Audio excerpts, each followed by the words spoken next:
Hello everyone, I am Dr. A.P. Hurekar, working as a professor of mathematics in Vidya Pratishthan's Kamal Nayan Bajaj Institute of Engineering and Technology, Baramati. Today we are going to study differential calculus. In particular, we will study mean value theorems. Outline of my presentation is we will discuss about continuity of a function, differentiability, then Rolle's mean value theorem, Lagrange mean value theorem, Cauchy's mean value theorem, and so on. So as we know, differential calculus plays very important role in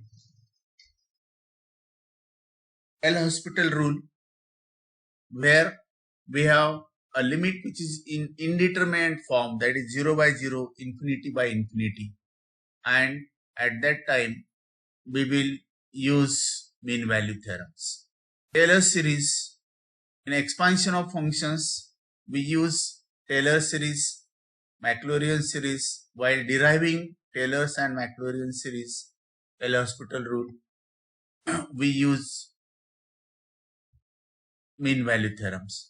Deciding increasing and decreasing functions, solving polynomial equations, we use mean value theorems. Maxima, minima, and optimization problems, when we are dealing, there also mean value theorems are applicable. In calculus as well as in number theory also, mean value theorems are useful. And all these fields, as far as engineering is concerned, are very much important. Therefore, mean value theorems plays very important role for engineers. So first we go through a continuity of a function at a point x is equal to a. So if function fx is given, is said to be continuous at x is equal to a if limit of fx as x tend to a is equal to limit of fx as x tend to minus a is equal to value of function at point a. We say that function is continuous at x is equal to a. This means it is right hand limit, this means it is a left hand limit, and this means value of function at a. Means left hand limit is equal to right hand limit is equal to value of function at point a. Then we say that function is continuous at point a. And when function is continuous at every point of the interval ab, then we say that function is continuous in that interval. So another definition we need, that is a differentiability. A function fx is said to be differentiable at x is equal to a if limit of f of x plus h minus fx divided by h as s tend to 0 if exists, and we call that as derivative of function fx, and it is denoted generally by f dash of x. So these two definitions are well known to you and plays very important role in calculus. For example, we have function y is equal to x square, which is a parabola, and we know that it is a continuous function. In particular, we take interval as -1 to +1. So it is continuous function in the interval -1 to +1, and there is no break in the graph of function. Whereas we take another example, y is equal to 1 by x. And when we put x is equal to 0, obviously 1 by 0 means infinity. So value of function is infinite, function is not defined at that point, means at x is equal to 0. So it is not continuous function at x is equal to 0. Another example, if we take y is equal to mod x, we know that this is a standard example which is continuous function. And if you just look at graph of function, when we draw graph, we draw x-axis, we used to draw y-axis like this, then we have origin, then we have graph y is equal to mod x. How it is defined? Y is equal to mod x means y is equal to x when x is greater than 0, and y is minus x when x is less than 0. So graph of y is equal to mod x is this. and we'll find that this graph is continuous. There is no break in the graph of function, but it is not differentiable because at this point there are two tangents. Means at x is equal to 0, the graph has two tangents, two different tangents. So, or in other words, we can say that there is a corner point at x is equal to 0. So, therefore, function is not differentiable at x is equal to 0. So, this is very good standard example of a function which is continuous but not differentiable. So, this is y is mod x, x-axis, y-axis, origin, and so on. This problem, if you just look at, is based on a previous example that we discussed. And this problem was appeared in the GATE examination. As you know, GATE examination, you have to appear. And this problem is like, consider the function y is equal to mod x in the interval -1 to +1. In this interval, the function is a, continuous and differentiable. Continuous but not differentiable. Differentiable but not continuous. Neither continuous nor differentiable. We have to select one option. And obviously, just now we have seen graph of function x-axis, y-axis, origin, y is equal to mod x. And this function is continuous but in the interval -1 to +1. Because it is continuous at every point of this interval. There is no break in the graph of function. But at x is equal to 0, there is a corner point. So this function is continuous but not differentiable. So option we have is B.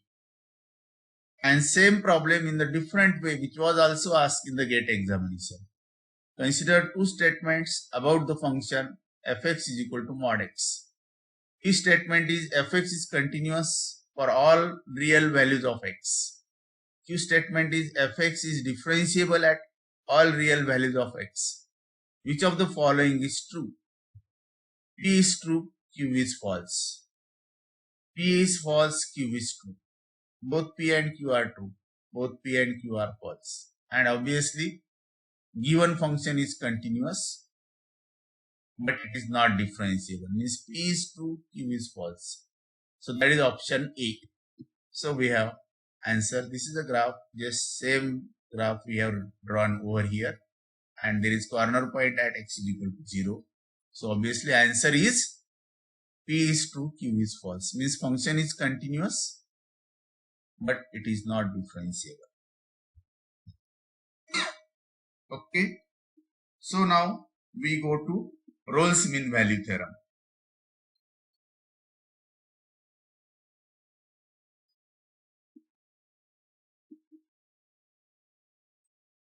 Statement of theorem is fx is function which is continuous in closed interval AB. Closed interval means what?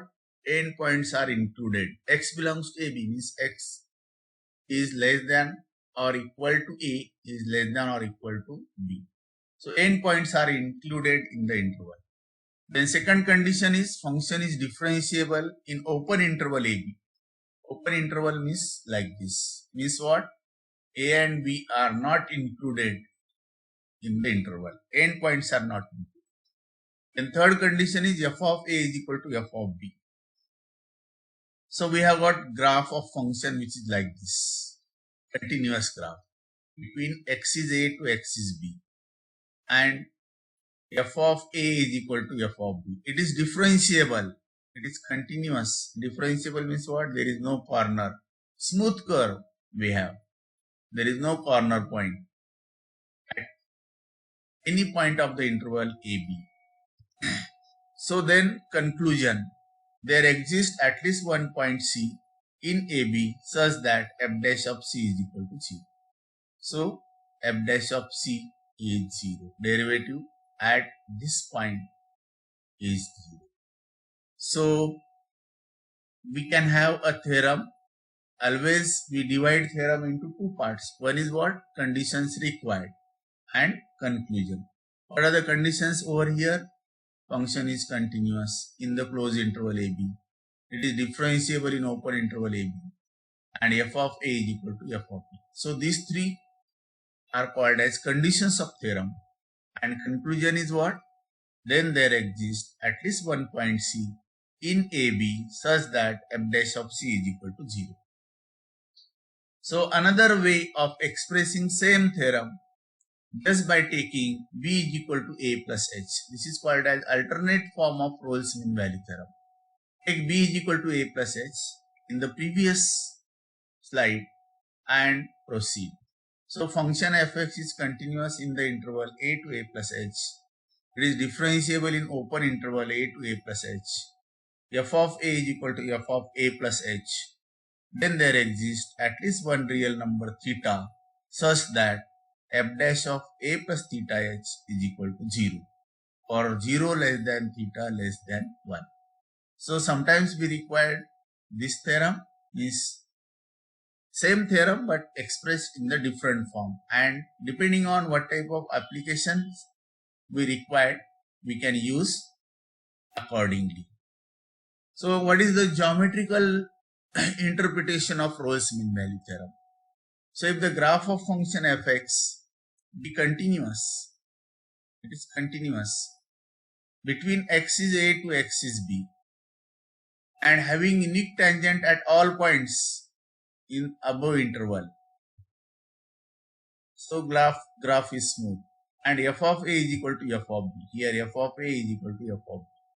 Then there exists at least one point P on the curve between A and B such that tangent at P is parallel to x-axis. That is f dash of C is equal to 0.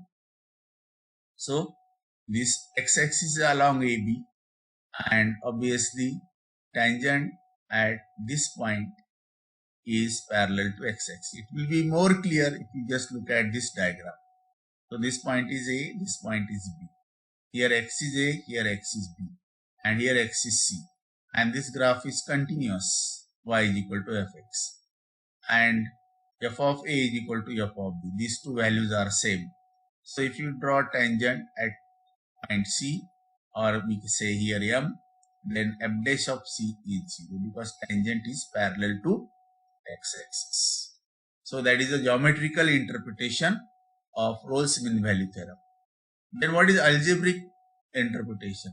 If fx be a polynomial in X satisfies conditions of Rolle's theorem such that x is equal to A to x is equal to B.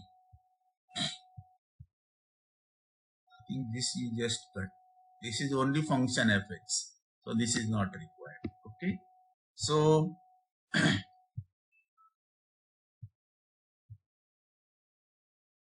fx be a polynomial in X satisfies the conditions of Rolle's mean value theorem, and x is equal to A and x is equal to B, the two roots of fx is 0. Then there exists at least one root of f dash of x is 0 between A and B. So between two roots of fx is equal to 0, there exists at least one root of f dash of x is equal to 0. So that is algebraic interpretation of this theorem. Then we have got very important theorem, Lagrange mean value theorem, and obviously it is developed by Lagrange, and this is a mathematician. And the conditions required for theorem are: if the function fx is continuous in the closed interval AB, it is differentiable in open interval AB, then there exists at least one point C in AB such that f of B minus f of A divided by B minus A is equal to f dash of C.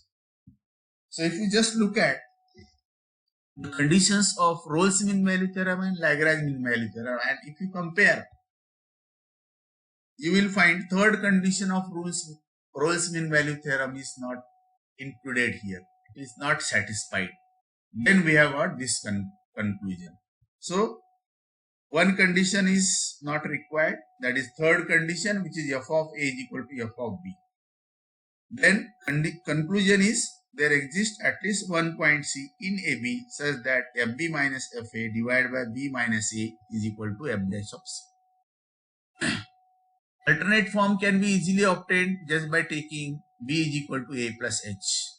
So function fx is such that is continuous in the interval a to a plus h, differentiable in open interval a to a plus h.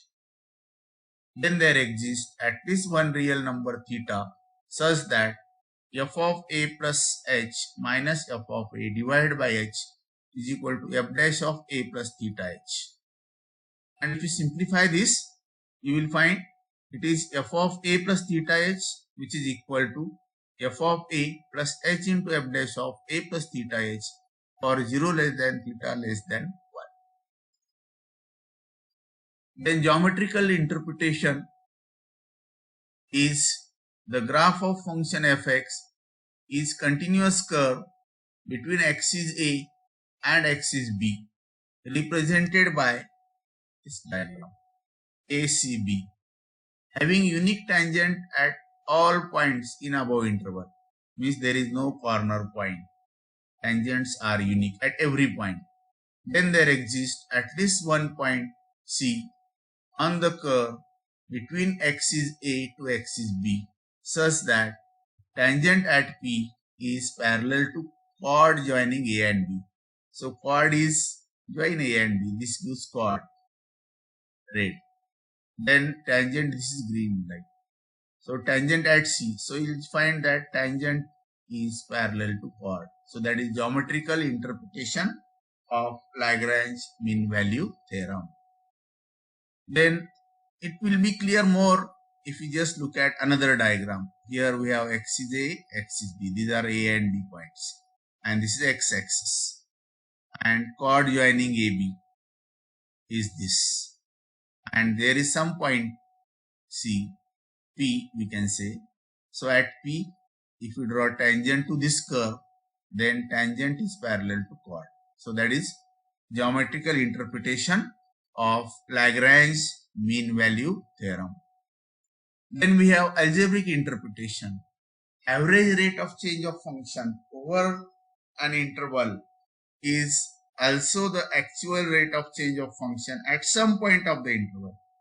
So average rate of change of a function over interval is also actual rate of change of function at some point of the interval. So that is algebraic interpretation.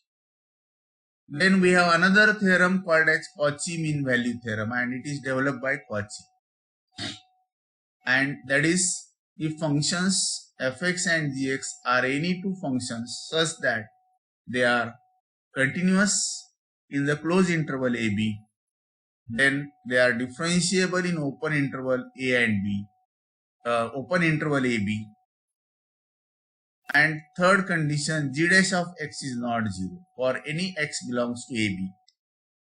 Then we have, then there exists at least one point C in AB such that fb minus fa divided by g of b minus g of a is equal to f dash of c divided by g dash of c. Now if you just compare Cauchy mean value theorem with Lagrange mean value theorem, these two conditions are same, but what is the difference? There are two functions. What are two functions? Fx and gx. How they are? Both functions are continuous in closed interval AB. They are differentiable in open interval AB. And g is such that g dash of x is not 0 at any point of this interval AB. Then what is the conclusion? Fb minus fa divided by g of b minus g of a is equal to f dash of c divided by g dash of c. And in particular, when gx, if we substitute as x in this Cauchy mean value theorem, then Cauchy mean value theorem converts to Lagrange mean value theorem. Means in Cauchy mean value theorem, if we take particular value of g as x, then we get Lagrange mean value theorem. Means Cauchy mean value theorem is in the most general form, and Lagrange mean value theorem is a particular case where we take gx as x. Try to understand this. So alternate form we can easily obtain just by taking a just by taking b is equal to a plus h. So fx and gx are any two functions such that they are continuous in the closed interval a to a plus h, differentiable in open interval a to a plus h, and g dash of x is not 0 for any x belonging to a plus h, then there exists at least one c in interval ab such that f of a plus h minus f of a divided by g of a plus h minus g of a is equal to f dash of a plus theta h divided by g dash of a plus theta h, where theta satisfies this condition, means 0 less than theta less than 1. So that is alternate form of Cauchy's mean value theorem. Then physical interpretation, the ratio of actual rate of increase of fx and gx at x is equal to c is equal to ratio of mean value, means average rate of increase of function in the interval ab. So actual rate of increase of fx and gx at x is equal to c is equal to ratio of mean value of increase of function in the interval ab. So that is the physical interpretation of Cauchy mean value theorem. And from these three theorems, we have got conclusions, and these are most useful. If f dash of x is 0 for every point of interval ab, then fx is constant function. So if value of function is everywhere 0, derivative of value of function is everywhere 0, then we say that function is constant. If two functions fx and phi x have same derivative for every point x belongs to ab, then they differ only by constant. These functions are such that they have same derivative. So we say that fx can be expressed in the form of phi x. So fx is phi x plus, that is the meaning. Then third standard result, if f dash of x is greater than 0 for every x belongs to ab, then fx is strictly increasing function, and we always require increasing and decreasing nature of function while doing curve tracing and other applications. On similar way, if f dash of x is less than 0 for every x belongs to ab, then fx is strictly decreasing function. So these are four standard conclusions we can draw from mean value theorems, and most useful. So various types of mean value theorems are also available, and depending on your interest, you can go through these important theorems of mathematics also. So mean value theorem for function of several variables is also available. We are studying mean value theorem of function of only one variable, but if you go for many variables, several variable function, then mean value theorem for several variable function is also available. Then mean value theorem for vector valued functions is also available. So you can go through for these results also. Mean value theorem for definite integration is also there. Then generalization of mean value theorem in complex analysis is also an interesting part that you can go through and you can study later on if you are very much interested in it. So with this, I think we studied in this particular lecture, that is differentiability, continuity, mean value theorems, where what are the applications of mean value theorem, then various types of mean value theorems like Wahl's mean value theorem, Lagrange mean value theorem, Cauchy mean value theorem, their geometrical interpretation, and obviously the conclusions from that. And lastly, we studied various types of mean value theorem. I hope you like this particular lecture, and I request to all of you that subscribe this particular channel of engineering mathematics so that you will get latest updates and videos on it. Whenever it is uploaded on YouTube, you will get information. And I hope all of you like this particular video. If you like it, then click on like button and subscribe the channel. So I wish you all the best, happy learning, and thanking you for watching this particular video. Thank you.